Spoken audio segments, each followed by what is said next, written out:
अनंतानंद परम सिद्ध भगवान की देवादिदेव 1008 मूलनायक महावीर स्वामी भगवान की परम पूज्य अध्यात्म योगी आचार्य भगवान पूज्य पाद स्वामी की परम पूज्य अध्यात्म योगी आचार्य भगवान विशुद्ध सागर मुनिराज जी की मुनि श्री सुयस सागर जी महाराज जी की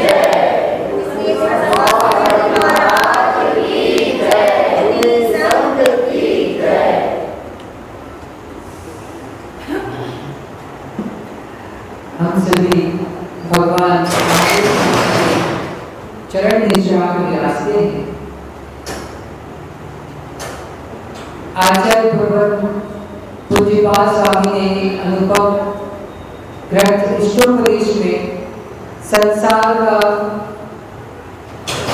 स्वरूप समझाते हुए कहा है, दुर्जेना सुरक्षेण नश्वरे धनादिना स्वस्थ मध्य जनोपी जयवाणी का सर्वेशा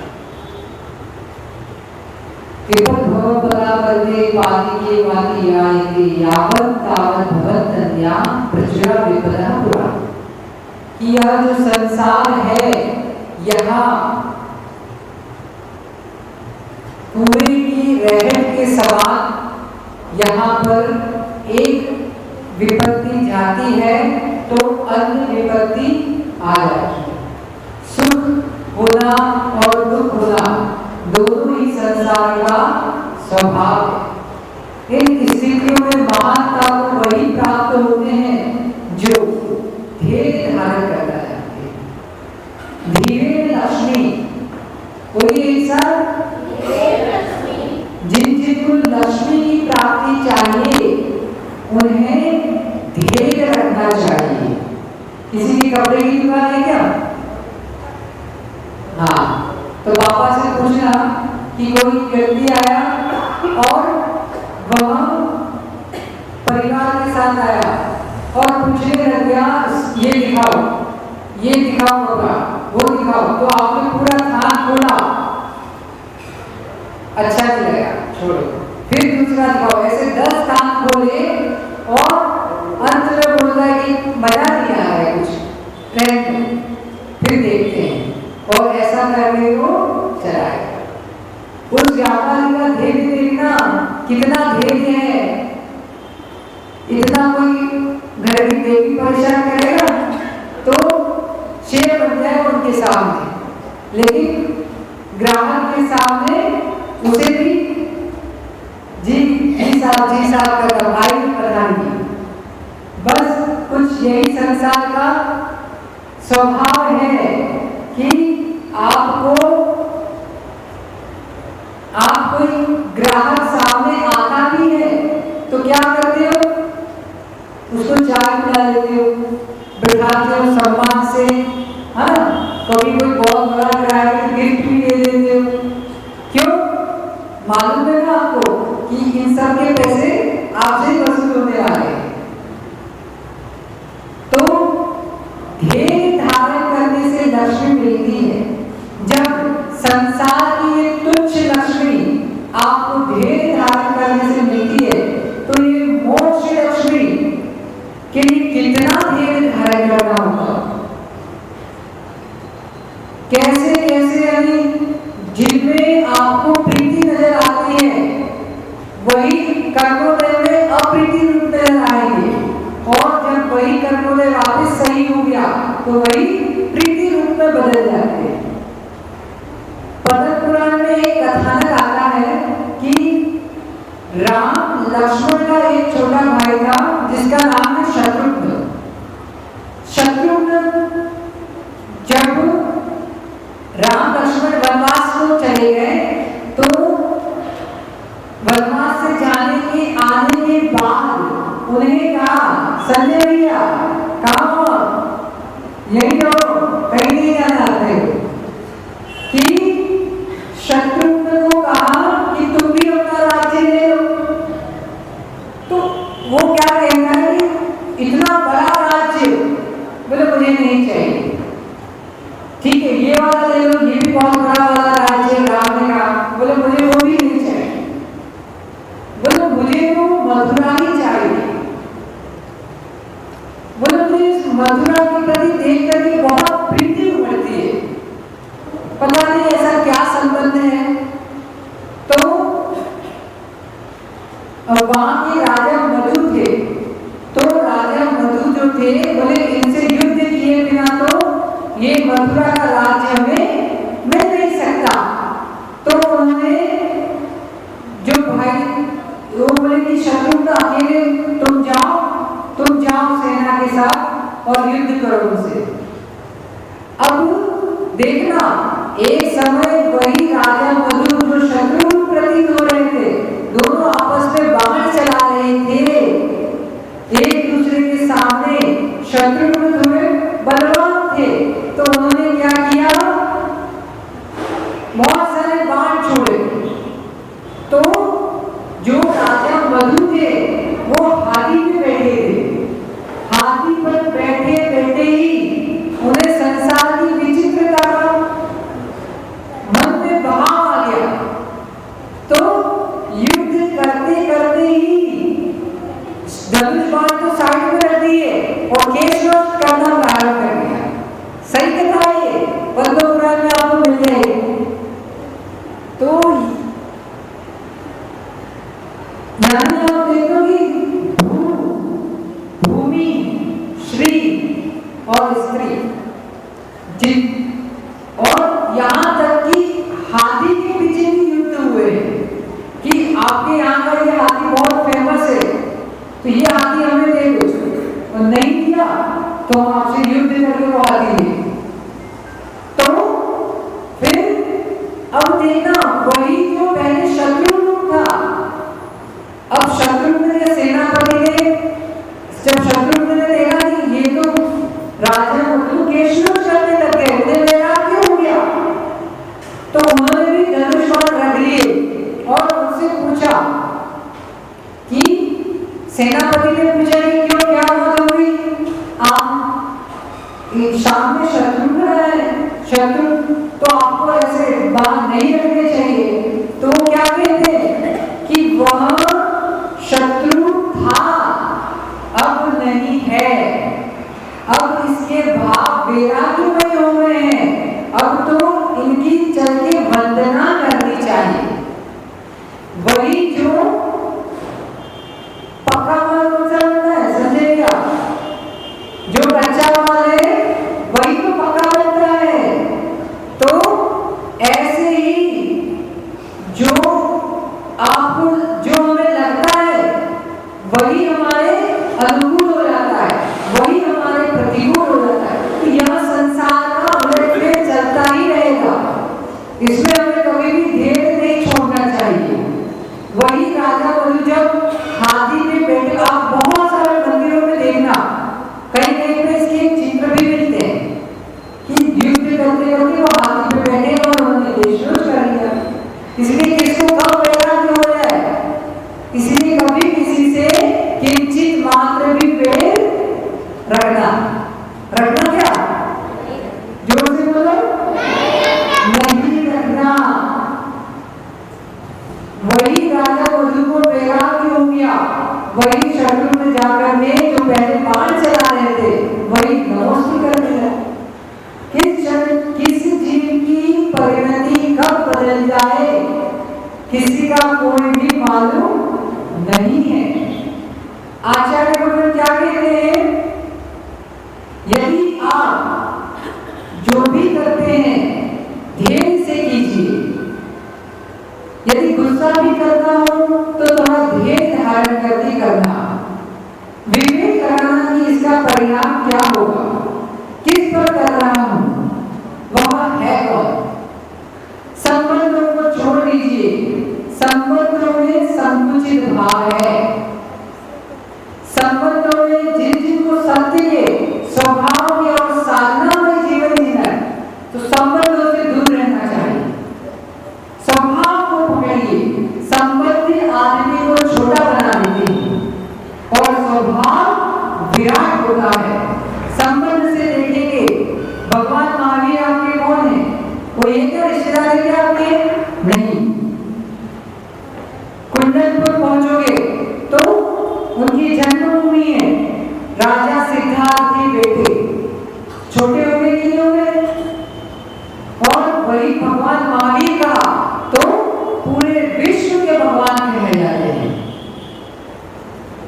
स्वभाव से देखोगे तो विराट होंगे, वे विश्व हितैषी महायोगी, जिनके चरणों में पहुंचकर अभद्र प्राणी भी समंत भद्र हो जाता है।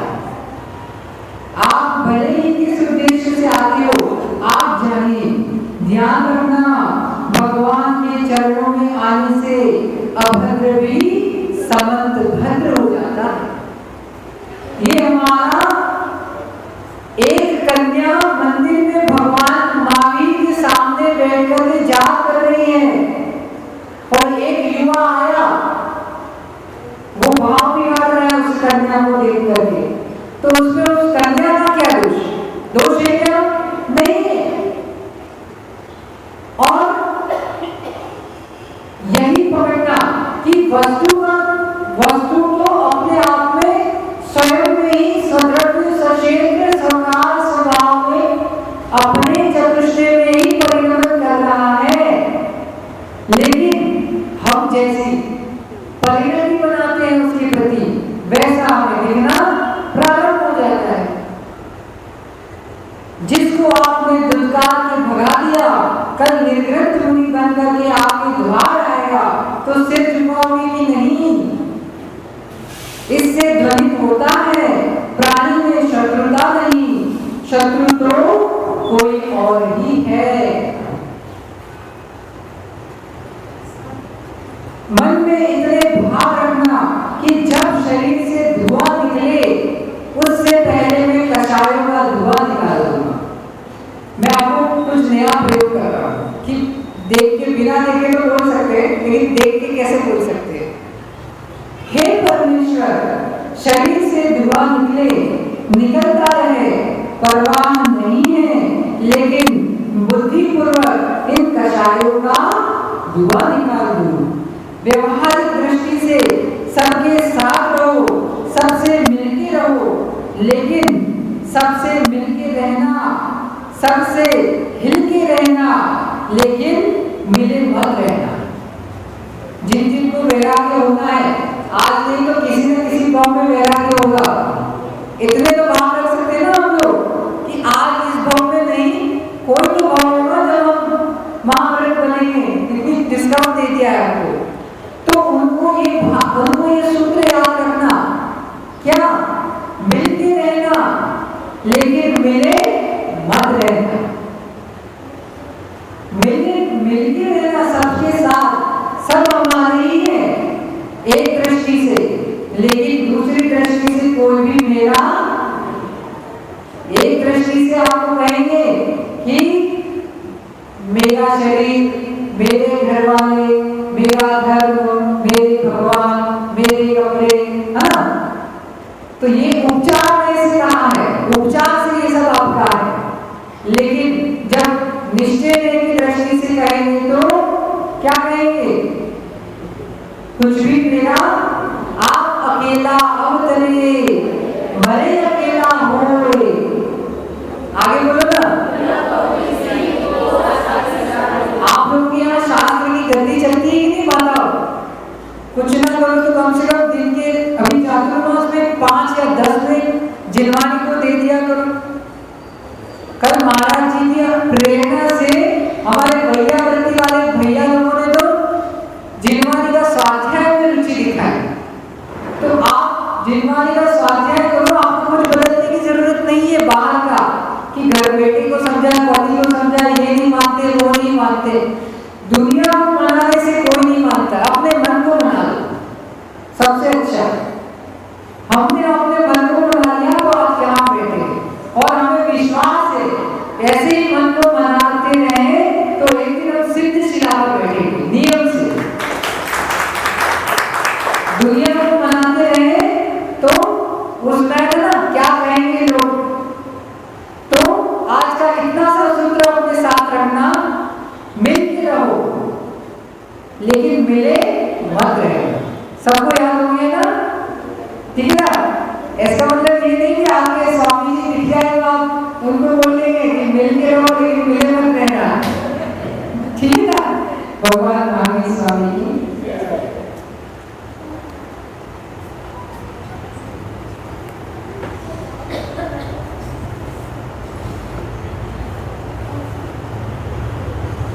पूज्य महाराज के चरणों में दीवार नमोस्तु नमोस्तु नमोस्तु नमोस्तु नमोस्तु और विनम्र प्रार्थना कि अपनी देश हमारे परम पूज्य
अपन अपने आप को रोक लें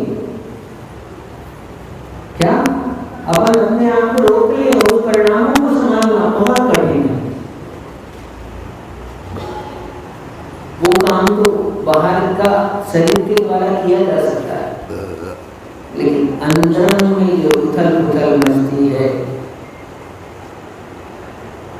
वो संभालना बहुत कठिन काम। और ज्यादा देर नहीं लगती, कोई भी परिणाम ज्यादा देर के नहीं होते, बहुत थोड़े से समय के लिए होते हैं, लेकिन उस थोड़े से समय से कितना नुकसान हो सकता है, कितना हो सकता है। बाढ़ देखिए, बाढ़ आती है ना, बाढ़ कितने दिन आती है किसी गांव में बाढ़। हाँ डॉक्टर साहब, अभी अभी तूफान आया था, कितनी देर के लिए आता है तूफान? भूकंप देखा है, बाढ़ नहीं देखी तो भूकंप देखा होगा। हाँ राजेश भैया, घर में भूकंप आ गया, आता कि नहीं आता? हाँ कितनी देर के लिए आता है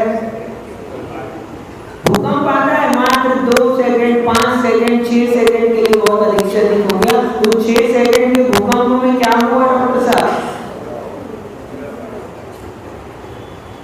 वर्षों वर्षों से जो आपने मेहनत बनाई थी, मेहनत की थी, इमारत बनाकर खड़ी करी थी, वर्षों वर्षों से जो आपने क्या किया था, हाँ जगत के कल्याण, वहां जो भी आपने बसाया है, जो भी तैयार किया है, जो भी विकास किया है, वो विकास आपका क्षण मात्र में विलीन हो जाता है। ऐसे ही वर्षों वर्षों की साधु की तपस्या भी क्षण मात्र में विलीन हो सकती है। जब क्षण मात्र में अनंत भवों के कर्म काटे जा सकते हैं, तो वैसे ही क्षण मात्र में अनंत पुण्य है उसका क्षय किया जा सकता है। और हम लोग करते हैं, हम लोग करते हैं, केवल थोड़े से काल के लिए उस परिणाम को संभाल लिया होगा तो बहुत बड़े अनर्थ से बच जाता है। मात्र थोड़े समय के लिए, बाद में पछतावा होता है, बाद में लोग पछताते हैं। गुस्सा करने के बाद में किसको ऐसा लगा कि हमने अच्छा किया, होता है कभी ऐसा लगता है कि गुस्सा किया तो आपने बहुत बढ़िया काम किया, अपन हमेशा करेंगे। हाँ जो सज्जन पुरुष है उसको कभी नहीं लग सकता ऐसा गुस्सा करने के बाद में, ऐसा कभी वो सोच नहीं सकता कि अच्छा हुआ और करे। लेकिन है उस समय में बस उतनी देर के लिए थोड़ा सा ध्यान कर लेता तो सारा जीवन रोना नहीं पड़ता, रोना नहीं पड़ता। अभी मनाना पड़ रहा है ना, किसको मनाते? अभी मैं देखता हूँ लोग बच्चों को मनाते रहते। क्या राजेश जी, बच्चे हैं ना आपके, मनाते हो? बच्चों को मनाते हो? क्यों मनाते हो? बस सुन लो, अभी जो बैठे हैं, बच्चों को मनाना पड़ता है। क्यों मनाना पड़ता है? एक समय के लिए अपने मन को मना लिया होता, थोड़ी सी देर के लिए अपने मन को मना लिया होता तो आज जीवन भर कब तक मनाना पड़ेगा? हाँ पूरा जीवन चलेगा आप उनको मनाने में। महाराज कह रहे थे, आ गए महाराज, अच्छा हुआ। हाँ अब मनाना ही पड़ता किसी को। ठीक है, मनाना नहीं पड़ता। तो ऐसे जीवन के परिणाम हैं। सब कुछ सरल है, सारे काम सरल है, लेकिन अपने परिणामों को संभालना बहुत कठिन काम है, बहुत कठिन काम है। और जब अपने ही परिणाम नहीं समझते तो किसी के परिणामों के लिए हम क्या करें? क्या कहें, बात चल रही थी साधु पुरुषों की जो त्याग की चट्टान में खड़े हैं और वो भी कभी क्रोधित हो जाए तो क्रोध में आ जाए तो उनके क्रोध को एक क्षण के लिए भी सहन करना असंभव काम है। साधु के क्रोध को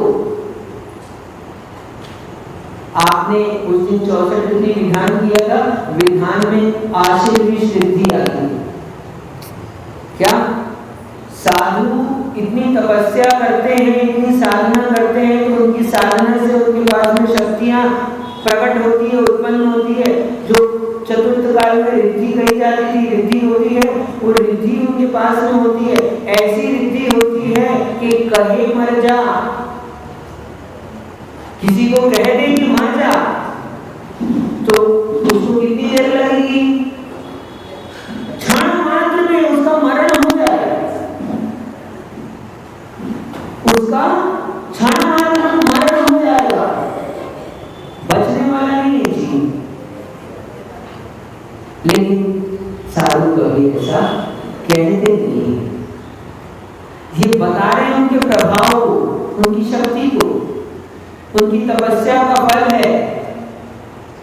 ये तो मोक्ष प्राप्ति होती है, लेकिन बीच में और अभ्युदय के रूप में ये सारे रिद्धियां प्राप्त होती रहती है, उनकी साधना का प्रभाव है। आप बताओ, जहां फ्रिज में रखते हो कि सामान रखते हो कि नहीं रखते हो, क्यों रखते हो, खराब ना हो, है ना, ठीक है, पक्का ना, फ्रिज में रखने से सामान खराब नहीं होगा, ठीक है ना, पक्की बात। अच्छा, फ्रिज में ही रखे रहने दो, क्या करो, उसको फ्रिज में ही, ठीक, और ऐसा करो डीप फ्रीजर में रख दो, ज्यादा देर सुरक्षित रखना है, डीप फ्रीजर में रख दो, कब खराब होगा, हाँ, तो जैसे जहां से रखने पर खराब नहीं होता वहीं पर ज्यादा देर रख दिया जाए तो खराब हो जाता है। बहुत समझ कर सुनना, बहुत काम की बात बता रहा हूं आपको। साधु के क्रोध से बचना है ना, इसलिए बता रहा हूं। संजू जी, अध्यक्ष जी, आप लोग विशेष सुन लो, क्योंकि जो कमेटी वाले होते हैं लोग साधु के पास ज्यादा रहते हैं। अब कोई भी वहां आ जाएंगे तो आप लोगों को गजब, आपको आगे कर दिया जाएगा कि सुनो ये क्या बात है, आपको बहुत समय देना पड़ता है। तो जहां जिस फ्रिज में आप शीत ग्रह में अपने सामान को रखते हो, उस शीत ग्रह में ही छोड़ दोगे तो क्या होगा, चल जाने दो। माताओं से पूछो, रोटी बनाते हो कि नहीं बनाते, कहाँ बनाते हो, चौके में बनाते हो, किस पर बनाते हो, तवे पर बनाते हो, तवे पर रोटी क्या होती है, सीखती है, ठीक है, और तवे पर ही छोड़ दो तो, हाँ, जहां पर सीखती है वहीं पर जल जाती है, जहां पर सीखती है वहीं पर जल जाती है। जहां पर शीत ग्रह में रखा जाता है, सुरक्षित रहता है सामान, वहीं पर सामान नष्ट हो जाता है। इसलिए साधु के पास भी डॉक्टर साहब समझ कर आना, साधु के पास आप आते हो, संस्कार मिलते हैं, सीखते हो, आपका जीवन व्यवस्थित हो जाता है। लेकिन साधु के पास ही जाकर ज्यादा भीतर प्रवेश कर गए आप तो आप चल सकते हो। डरा नहीं रहा हूं मैं, डरा नहीं रहा, मैं तो बता रहा हूं, हाँ, कि साधु के पास भी क्या, समय पर काम करो, समय पर जाओ। आप दिन भर साधु के पास बैठे रहोगे तो क्यों चले जाओगे, क्यों चले जाओगे। मंदिर में कहा गया है मित्या कि 84 प्रकार की आसाधनाएं आपने शास्त्र में कहीं पढ़ी होगी, क्या इन लोग आप दिन भर मंदिर में मत रहो कहते, हम तो कहते ज्यादा देर मत रहो। क्यों? यदि आपके परिणाम बाहर खराब हो गए तो एक बार चल जाएगा। अन्य क्षेत्रे कृतं पापम धर्म क्षेत्रे विनश्यति, और धर्म क्षेत्रे कृतं पापम वज्रलेपो भविष्यति। अन्य जगह पाप करते हैं, हम दिन भर पाप करते हैं, उस पाप को धोने के लिए यहाँ पर आते हैं, मंदिर में आते हैं, देव शास्त्र गुरु के पास में आते हैं, तो वो वाला पाप हमारा यहाँ आकर धुलता है। अन्य क्षेत्र में किया हुआ पाप तीर्थ क्षेत्रों में, धर्म क्षेत्रों में, देव के पास, शास्त्र के पास, गुरु के पास धोते हैं। अन्य क्षेत्रे कृतं पापम धर्म क्षेत्रे विनश्यति, और धर्म क्षेत्रे अब जहां पर धोते हो वहीं पर पाप होने लग जाए तब धर्म क्षेत्रे कृतं पापम वज्रलेपो भविष्यति। वज्र का लेप समझते हो? वज्र यानी वज्र का मतलब होता है हीरा। क्या होता है? वज्र का मतलब होता है हीरा।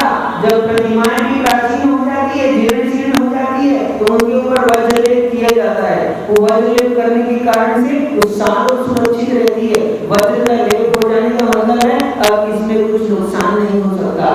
तो ऐसे ही जो पाप को धोने के लिए हम मंदिर में आते हैं और मान लो यहाँ पर आकर हम पाप कर गए, तो फिर समझ लेना अब वो निकलती निकासी जैसे कर्म हो जाएंगे, उस पाप को छुड़ाना बड़ा मुश्किल हो जाएगा।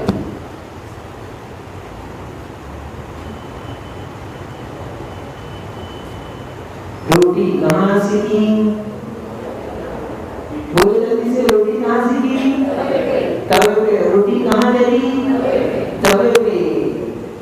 जहाँ सीखती है। अब आप लोग सोचो कि अरे जल जाएगी, तो जल जाएगी तो हम क्या करें अपन? तवे में चढ़ाओ मत।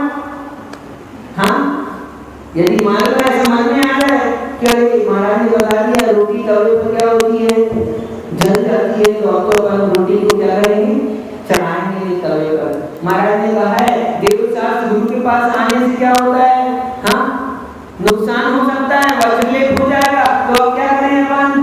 मत जाओ, अपन जाओ ही मत, सबसे बढ़िया। हाँ, क्या होगा? सीखेगी रोटी?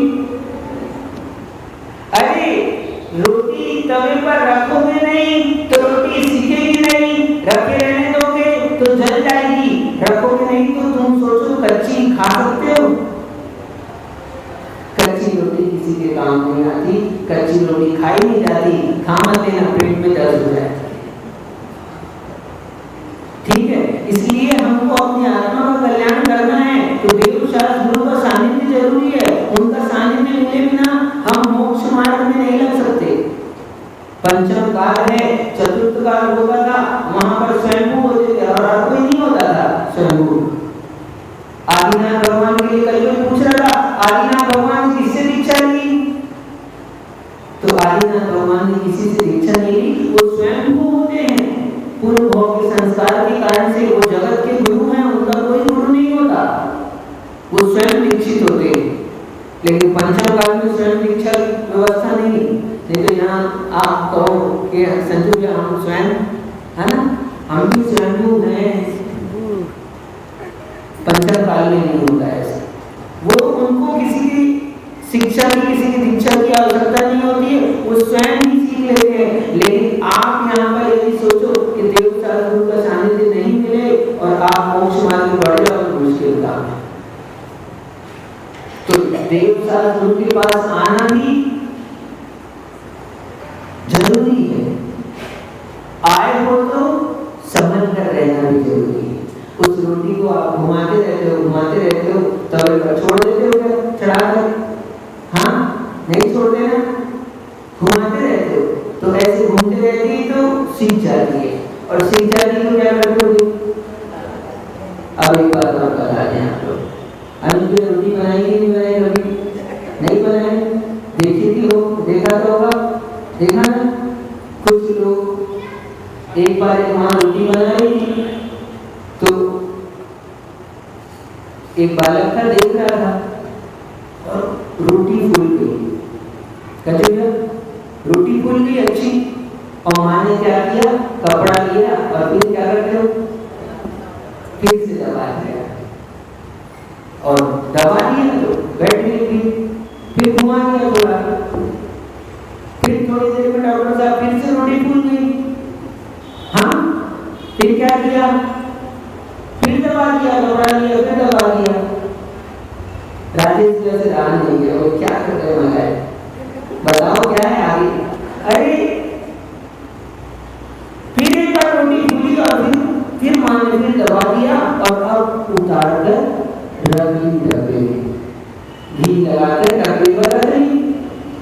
तो बच्चा देख रहा था, वो उसको सहन नहीं हुआ, बोला माँ, बोले ठीक काम नहीं, क्या बोले मेरे को ये पिछली रोटी दे दी तुमने, पहली बार फूली थी, इतनी सुंदर फूली थी, दे देते उतार कर।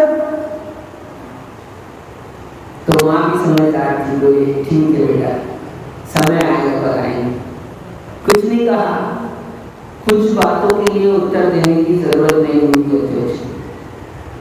समय आता है अपने आप उसका समाधान हो जाता है। क्या कभी कभी आपने देखा होगा, बारिश में बैठे हो जाते हैं बच्चे, हो जाते हैं कि घर के बाहर में भी हो जाते हैं, पहले हो गए या बाद में हो गए, कभी हम लोग गड्ढों को कभी भर देते हैं, लेकिन ध्यान रखो हर एक गड्ढों को भरने की जरूरत नहीं है। क्या हर एक गड्ढे को भरने की जरूरत नहीं है, तुम थोड़ा धैर्य रखो, शांति रखो, अभी बारिश और होगी, पानी बहकर मिट्टी आएगी और वो गड्ढा अपने आप भर जाएगा।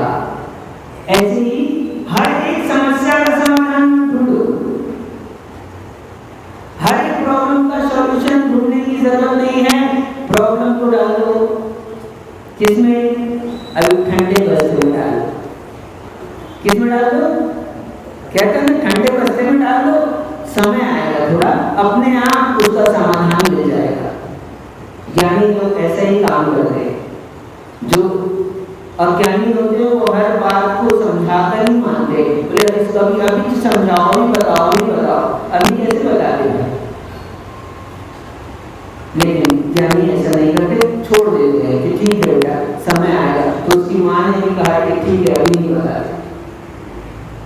फिर क्या हुआ, थोड़ी दिन के बाद में अब माँ ने कहा कि इसको प्रैक्टिकल बता दे। किसी को प्रैक्टिकल बताना पड़ता है, थ्योरी में नहीं समझ आता तो प्रैक्टिकल बताना पड़ता है। तो माँ उस दिन बना रही थी तो सोचा उसने ठीक है अब इसको, जैसे ही रोटी खुली उतार कर उसने दे दी। माँ क्या उतार कर दे दी और बच्चा भी मुस्कुरा गया और रोटी खा ली उसने फटाफट। अच्छी थी, गरम गरम दे रहे थे तो उतरी हुई तो अच्छी लगी और जल्दी जल्दी उसने खा ली और फिर रात में शाम को क्या हुआ, पेट पकड़कर रोने लगा। क्यों रोने लगा, ये माताओं को पता है। हाँ, क्यों रोने लगा, क्योंकि रोटी कच्ची थी, कच्ची रोटी दे दी तो इसलिए एक बार फूल गई तो तुरंत उतार कर रखो मत लो, थोड़ा फिर से दबाओ। तो क्यों कह रहे हैं हम, देव शास्त्र गुरु के पास आते हैं, संजू अभी चातुर्मास हो रहा है, मोहन बना है, अभी लोग क्या होगा, कोई आगे बढ़ जाएगा, चलो महाराज के साथ चलो, अच्छा है। हाँ, तो गुरु जी क्या करते हैं, बेटा अभी तुम घर जाओ। हाँ, अभी तुम घर जाओ, क्यों, अभी रोटी क्या है, अभी फूली है जरूर, नहीं फूली ऐसा नहीं कहते, फूली है लेकिन पहली बार फूली, अभी तो पहला प्रभाव है। क्या अभी भीड़ का असर है, माहौल का असर है, आगे फूल जाता है और फूल के चला जाता है, लेकिन कच्चा रह जाता है ऐसे। तो ज्ञानी गुरु होते हैं, बोलते बेटा अभी तुम घर जाओ, रहो। वैराग्य सबको होता है, ऐसा नहीं होता एक पहली बार वैराग्य हो और आ जाए आपके पास भी कोई बच्चों को, मान लो आप कल को मम्मी बन जाए तो आपके बता दे रहे हैं कि पहली बार मान लो आपने गए और आ जाए आपके साथ में कोई, चले हमारे हम भी आपके साथ चलते हैं, तो रखना लेना, नुकसान हो सकता है। दबाव कोई भी भाव आए, पहली बार आ गए दबाओ। वैरागी के भाव मन में आएगा, लगेगा धर्म बहुत अच्छा है। हाँ, संसार में कुछ सार नहीं है, महाराज लोग समझा रहे हैं, हमको अच्छा लग रहा है, प्रवचन समझ में आ गया, चलो महाराज के साथ। हाँ, ऐसे आना चाहिए। देखो सब लोग कहते हैं कि महाराज ले चलो, और हम कह रहे हैं मत आना हमारे पास। हाँ, ऐसे आना जाना, ये एक बार का पूरा हुआ है, उसको मत रखो अपने पास। अब जब बार देखो उसको, 4 बार देखो। हाँ, घर वाले माता पिता रोकते हैं, बहुत अच्छा काम करते हैं। हर किसी माता पिता को रोकना ही चाहिए। मान लो आपके घर से जाने लगे बच्चा, तो रोको उसको। जितनी आपकी ताकत है आप तब तक रोको, और जितनी उसकी ताकत होगी तो वो तब तक कोशिश करेगा। वैरागी को कोई रोक नहीं सकता, वैरागी को कोई भगा नहीं सकता। क्या कितना भी चाहो आप भग जाए तो भागेगा नहीं। रागी जा नहीं सकता है और वैरागी रुक नहीं सकता है। जिसको समझ में आ जाए कि घर में सुख नहीं है, संसार में दुख है, सुख का मार्ग तो यही है, वो अपने आप बढ़ जाता है, रुकता नहीं है। इसलिए तो हम साधु की चर्चा कर रहे थे, तो साधु क्रोधित हो जाए तो साधु के पास में भी इसलिए ज्यादा मत जाओ, समय पर जाओ। क्यों हो जाएगी? हम कह रहे थे क्यों होता है ऐसा?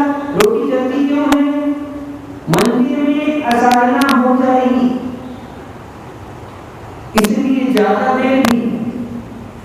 पता चला आप अब मंदिर को पास किया है तो मंदिर में लेट गए। हाँ, भगवान की तरफ पैर कर दिया, ध्यान नहीं रहा, उपास में प्रमाद में। हाँ, ठीक स्थिति नहीं है, मान लो पित्त बढ़ गया, जो भी बढ़ गया, तो इसलिए मंदिर में असाधना ना हो, धर्म क्षेत्र में असाधना ना हो, इसकी भी हमको ध्यान रखना चाहिए। ठीक, तो ऐसा इसका ध्यान रखने के चक्कर में आना की बात मत कर देना कि नहीं महाराज ने कहा है कि ध्यान रखना चाहिए, मंदिर में साधना होगी, वज्र लेप हो जाएगा तो जाओ ही मत, सबसे अच्छा है, अपने को कोई लेप नहीं होने वाला। तो फिर कच्चे रह जाओ। हाँ, कच्चे रह जाओगे, काम नहीं आओगे किसी। संसार में घूमना ही पड़ेगा, आपका संसार छूटेगा नहीं। तो देव साधु के पास आओ, लेकिन खुलता आओ, क्लास पढ़ो, समझो, सीखो और चले जाओ अपना काम। ठीक, तो ऐसे रहना चाहिए। तो ऐसे क्या होता है, हम ज्यादा साधु के पास लोग जाते हैं तो साधु के क्रोध की चर्चा है, इसलिए मैं बता रहा हूँ कि साधु के क्रोध को सहन करना असंभव है। हाँ, क्योंकि जब जो धम्मे सूरा सो कम में सूरा, क्या डॉक्टर साहब, जो धर्म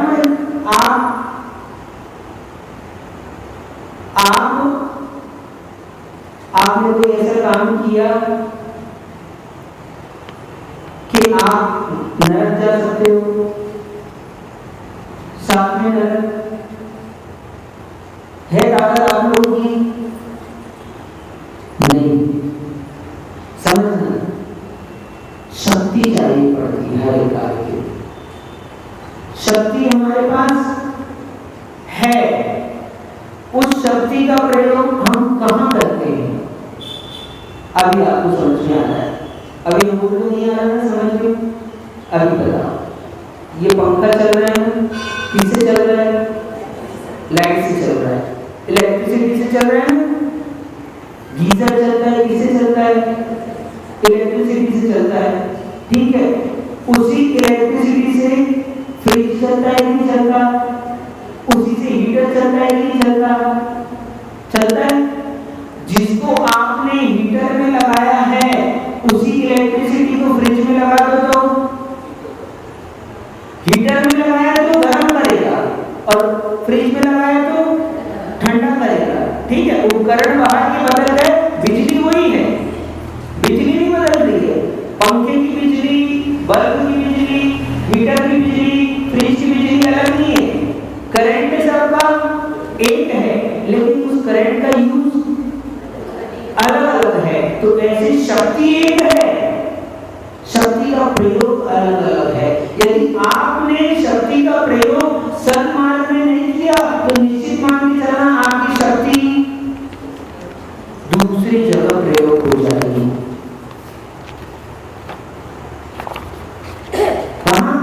पुण्य के काम में यदि शक्ति को नहीं लगाया तो पाप के काम में तो चली जाएगी। धन भी हो ना, वो भी शक्ति है। यदि धन को धर्म में नहीं लगाया तो निश्चित मान के चलो धन की तीन गति, दान, उपभोग और नाश। क्या? दान, उपभोग और नाश। श्रेष्ठ ये है कि आप दान में लगाओ। दान में नहीं लगा पाए तो ठीक है, आप भोग करो डॉक्टर साहब। यदि दान भी नहीं किया, भोग में प्रयोग नहीं किया तो क्या होगा? नाश को प्राप्त होगा। जैसे धन नाश को प्राप्त होगा, ऐसी हमारी शक्ति है। उस शक्ति का प्रयोग करने की जरूरत है। उस शक्ति का प्रयोग हम कहाँ करते हैं? तो साधु यदि अपनी तपस्या में त्याग के द्वारा, साधना के द्वारा शक्ति का प्रयोग नहीं करेगा तो निश्चित मान के चलो वो शक्ति उसको दुर्गति में ले जाएगी। क्या होगा? शक्ति का यूज सही जगह नहीं किया तो वो गलत जगह यूज हो जाएगी, उससे गलत काम होगा। इसलिए तपस्या त्याग में शक्ति का प्रयोग करके अपने शक्ति को यूज कर लेने से हम पाप से बच जाते। व्रत उपवास क्यों करवाए जाते? हम इसके पीछे की साइंटिफिक रीजन है। आपकी तपस्या के द्वारा हम जो उपवास करते हैं उससे हमारी जो शक्ति संग्रहित है वो यूज हो जाती है। उस दिन हमने भोजन नहीं किया तो भोजन नहीं देने से जो अंदर शक्ति थी वो यूज हो गई, और शक्ति तो यूज हो गई वो भी ठीक है, और अंदर जो विकार थे डॉक्टर साहब बात हो गई तो वो विकार भी शमन को प्राप्त हो गए। बाद में और विस्तार से तो उसकी बात करेंगे। मूल बात समझना, साधु की शक्ति की बात चल रही है। अब शक्ति है, जिसके पास शक्ति होती है वही श्रेष्ठ काम कर सकता है, और जिसके पास शक्ति होती है वही बुरे काम कर सकता है। जिसके पास शक्ति नहीं है वो अध्यक्ष जी जो अच्छा काम वही कर सकता है। आप ध्यान रखना इस बात का, जो बुरे काम कर सकता है, और जो बुरे काम ही वही कर सकता है जो अच्छे काम कर सकता है। जो काम नहीं करता उसका अच्छा और बुरा क्या? जो लोग रहते हैं वो तो सुनना पड़ता है। अभी मान लो इनको अध्यक्ष बना दिया, हाँ, तो आपको 4 लोग कुछ बात करें तो किसको सुनना पड़ता है? आपने रोटी बनाई मान लो चौके में, तो अच्छी नहीं बनी तो आपने बनाई तो आपको सुनना पड़ेगा कि नहीं पड़ेगा? पड़ेगा, ठीक है। और इसने रोटी बनाई कि सुनना पड़ता है तो रोटी नहीं बनाओ, हाँ, सुनना नहीं पड़ेगा। हाँ, अरे जो काम करेगा उसको सुनना तो पड़ेगा। काम करने वाले को सुनना पड़ता है। नहीं सुनने की वजह से काम करना छोड़ दे तो गई भैंस मानी। इसलिए सुनने से मत डरो, सुनने को मिलेगा, सुनने को मिलेगा, मिले। हाँ, तुम फाइल चेक करते हो, जो फाइल जिसने दी है तुम चेक करोगे, अकाउंट देखोगे, उसका तो तुमको तो सुनने को मिलेगा ही ना। काम नहीं है तो 2 बार सुनाएगा, हाँ, और सोचे कि सुनाता है काम ही मत करो तो फिर, हाँ, तो वो तो हो नहीं पाया, काम चलेगा नहीं। तो ऐसे ही कोई भी काम करते हो तो सुनना पड़ता है। तो बात चल रही थी शक्ति की, साधु की शक्ति के प्रयोग की। तो साधु की साधना करते, तपस्या करते हैं, शक्ति होती है तो शक्ति का प्रयोग करते हैं, और साधु शक्ति का प्रयोग ना करें तो निश्चित पतन हो जाए। वो अपनी तपस्या के माध्यम से शक्ति का प्रयोग करते हैं। इसलिए साधुओं की महानता। तपस्या करना कई तरह की तपस्याएं होती है। हाँ, हमारे आगम में 12 प्रकार के तप रखे हैं। अंतरंग तप भी रखे हैं, बहिरंग तप भी रखे हैं। उपवास कर लेना सरल है, सरल है। कर लिया तो बहुत लोगों ने उपवास, पूछो लोग, आप लोगों ने किया कभी उपवास किया? एक आदमी यहाँ पर उपवास वाले बैठे हैं कोई? हाँ, विवेक भी है, संजू भी है, 10 उपवास कर चुके हैं पहले, ठीक है। तो उपवास करना सरल है, लेकिन एक समय परिणामों को संभाल लेना बड़ा कठिन काम है। भावों को संभाल लेना बहुत कठिन है। उपवास की साधना बहिरंग साधना कहलाती है, लेकिन साम्य भाव ये अंतरंग साधना है। प्रायश्चित, विनय, वैराग्य, स्वाध्याय, व्युत्सर्ग और ध्यान ये अंतरंग साधना है। प्रायश्चित लेना कोई सामान्य बात नहीं है। हर कोई नहीं आता प्रायश्चित करने के लिए। पाप करने वाले हजारों होते हैं, लेकिन उस पाप का प्रायश्चित करने वाले उस हजारों में से उंगली में गिनने लायक बहुत थोड़े से लोग। ये साधना है। तो बहिरंग साधना के साथ अंतरंग साधना का भी अभ्यास जरूरी है। और बहिरंग साधना की क्यों जाती है? अंतरंग की साधना को साधने के लिए की जाती है। इन तपस्वियों की महानता बहिरंग की साधना से उतनी नहीं है जितनी अंतरंग की साधना से है। विनय भी साधना है। दूसरे की विनय करना, बड़ों का सम्मान करना सहज काम नहीं है। हर किसी से नहीं हो सकता। आएगा तत्वासुख में वर्णन आएगा, तब चर्चा करेंगे कभी अंतरंग तपों की विशेष रूप से। तो तपस्वियों की महानता हम उनकी चर्चा कर रहे हैं, तो उनकी महानता जितनी उनकी बहिरंग साधना से है, उससे ज्यादा महानता उनकी अंतरंग की साधना से है। जैसी बाहर की साधना होती है वैसी अंतरंग की साधना होती है। लेकिन बाहर आप लोग क्यों मानो दूध अब बोर हो रहे हैं, आज तो लग रहा है नहीं हो रहा। अच्छा चलो, दूध तपाया करूं? हाँ, दूध आज भी तपा के आया हूं, तपाया नहीं तपाया? हाँ, तो किससे तपाते हो? तपेली में, गंजी में, है ना?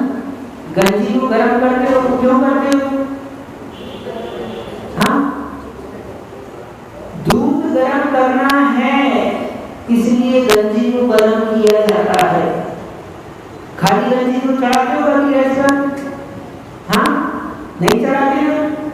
तो तपेली को तपाने के लिए तपेली को नहीं तपाया जाता, दूध को तपाने के लिए तपेली को तपाया जाता है। आता है नहीं समझ में? इतना तो सबको समझ में आता है। ऐसे ही समझ लेना, उपवास, व्रत, त्याग, तपस्या शरीर को सुखाने के लिए नहीं की जाती, अंतरंग परिणामों को, मन को सुखाने के लिए की जाती है। बाहर की साधना अंतरंग की साधना के लिए है। तपस्या बाहर का तप। स्वयंभू स्तोत्र में आचार्य भगवान समंतभद्र स्वामी ने कभी कुछ पढ़ा हो या ना पढ़ा हो जीवन में, स्वयंभू स्तोत्र एक बार बहुत अच्छे से पढ़ना। आचार्य भगवान ने बहुत अच्छा व्याख्यान किया है। उसमें सुपार्चना की स्तुति में कहा, बाह्यम तपः परमदुच्चर माचरस्य माध्यात्मिकस्य तपसः परिभ्रमणार्थम। तो भगवान ने क्या किया? तप किया। कौन सा तप किया? बाहिरंग तप किए। कौन से? उपवास किया, वर्षों तक खड़े रहकर साधना की। किसके लिए की? अंतरंग तप को तपने के लिए। तपेली को किसने तपाया? दूध को तपाने के लिए। दूध को तपाने के लिए तपेली को तपाया जाता है। ऐसे ही आप लोगों ने जो उपवास किए किसलिए किए? कि हमको आप अभ्यास हो। क्या अभ्यास हो? केवल भूख साधने का नहीं, मन को नियंत्रण करने का अभ्यास हो। के सारे बाहरम तप अंतरम तपों के लिए होते हैं और अंतरम तपों से ही साधु की मानता होती है। साधु बहिरम तप के लिए भी मान करे जाते हैं, लेकिन बहिरम तप अंतरम तप के लिए की जाते हैं। और आखिरी में आचार्य भगवान कह रहे हैं कि साधु प्रकृति पुरुषों को ही ब्राह्मण कहना चाहिए, कारण कि वे ही लोग सब प्राणियों पर दया रखते हैं। डॉक्टर साहब बहुत अच्छे से सुन लो, ब्राह्मण कौन है? आप ब्राह्मण हो कि नहीं हो? हाँ, घबराओ ना, होना ब्राह्मण होना ठीक। चलो नहीं हो मान लो ब्राह्मण, तो लोग ब्राह्मण कौन है? अरे जाति से ब्राह्मण तो बहुत हो सकते हैं। क्या जाति के जैन सब बैठे, कर्म से जैन, कर्म से जैन। डॉक्टर साहब आप कर्म से जैन हो क्या? आपको जानकर आश्चर्य होगा, वो 2 ही समय भोजन करते हैं, भोजन नहीं करते 2 समय से ज्यादा। ठीक है, समय पे सोते हैं, समय पे उठते हैं, रात्रि में भोजन नहीं करते और बहुत सारे नियम व्रतों का पालन करते हैं। तो कर्म से जैन कहलाएंगे, तो कर्म से आप जैन हो। तो ऐसे ही कह रहे हैं ब्राह्मण जिसको कहो, जगत में ब्राह्मण बहुत हो सकते हैं, लेकिन वास्तव में ब्राह्मण कौन है? साधु है ब्राह्मण। 2 कारण से, पहला ये ब्रह्म में ही आचरण करते, ब्रह्म यानी आत्मा में आचरण करते, एक बात। दूसरी बात ये ही है जो सभी जीवों पर दया करते हैं, इसलिए ये ब्राह्मण है। जो सब पर दया ना करे, किसी व्यक्ति विशेष पर करे, किसी जाति विशेष पर करे, वो क्या? वो वास्तविक दया नहीं है। मानव जीवन, मानव धर्म चला है आजकल। लोग कहते हैं मानव धर्म केवल मानव मात्र की रक्षा का उपाय करते होगा, तो वो मानव धर्म आपका मानव धर्म नहीं है। यहाँ तो प्राणी मात्र पर दया करना सिखाया जाता है। संसार के प्राणी मात्र पर, चाहे 1 इंद्रिय हो, चाहे 2 इंद्रिय हो, चाहे 3 इंद्रिय हो, चाहे 4 इंद्रिय हो, चाहे 5 इंद्रिय हो, सभी प्राणी पर दया करो। क्यों करो दया? उन पर दया नहीं करो, दया अपने आप पर करो। उनकी हिंसा से क्या होगा? उनकी हिंसा से वो नरक नहीं जाएंगे, उनकी हिंसा से हिंसा करने वाला वो नरक जाएगा। हमारे द्वारा कोई प्राणी का घात होता है तो क्या कर्म का बंधन किसको होता है? उसको कि हमको। तो हम उसकी रक्षा के लिए नहीं कर रहे, हम अपनी रक्षा के लिए उसकी सुरक्षा कर रहे हैं। वास्तव में दया क्या है? यदि आपको अपनी रक्षा करना है, ये बात समझ में आ जाए, ये सच्ची दया है। हम हर समय कर्म से बंधते हैं, तो अब आपको लगेगा कि हमको कर्म नहीं बांधना है, तो आप हर काम देखकर करोगे, तो हर प्राणी पर दया करोगे। और जिसको लगता है प्राणियों का उपकार करना चाहिए, दया करनी चाहिए, मानव का कल्याण करना चाहिए, गाय को बचाना चाहिए, गौशाला होना चाहिए, तो फिर वो हिरण, बकरे, कुत्ते, बकरी आदि बाकी पशुओं का, गाय की मात्र रक्षा करो, बाकी की। तो यहाँ ऐसा नहीं होता। यहाँ सिखाया जाता है कि प्राणी मात्र पर दया करो, और प्राणी मात्र पर जो दया करता है वही वास्तव में ब्राह्मण है। और सच्चे ब्राह्मण कौन है? तो साधु हैं, जो 1 इंद्रिय से लेकर 5 इंद्रिय जीव तक सट काय के जीवों की रक्षा करते हैं, इसलिए साधु को ब्राह्मण कहा। ठीक, इतना ही समझना है अपने को, ज्यादा कुछ नहीं समझना। क्या समझ में आया आज? कुछ समझ में आया हो या ना समझ में आया हो, इतना से लेकर जाओ, कल दूध चढ़ाओगे तो हमारी याद आएगी आपको। क्या कल दूध चढ़ाओगे? दूध चढ़ाओगे यानी गैस पर, यानी चढ़ाना है नहीं, तो दूध चढ़ाओगे गैस पर तो हमारी याद आएगी। क्यों आएगी? बोलो जल्दी से। तपेटी को तपाने के लिए दूध, हाँ, तपेटी को तपाने के लिए चढ़ाया है कि दूध को तपाने के लिए चढ़ाया है? तो आप उपवास करो तो ये ध्यान रखना, शरीर को सुखाने के लिए उपवास नहीं है।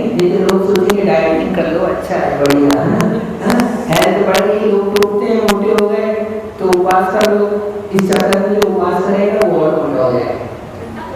ठीक है, तो शरीर को सुखाने के लिए उपवास नहीं करना, अपने परिणामों को, अपनी कषायों को, अपने मन को सुखाने के लिए उपवास करना, वो सच्ची साधना है।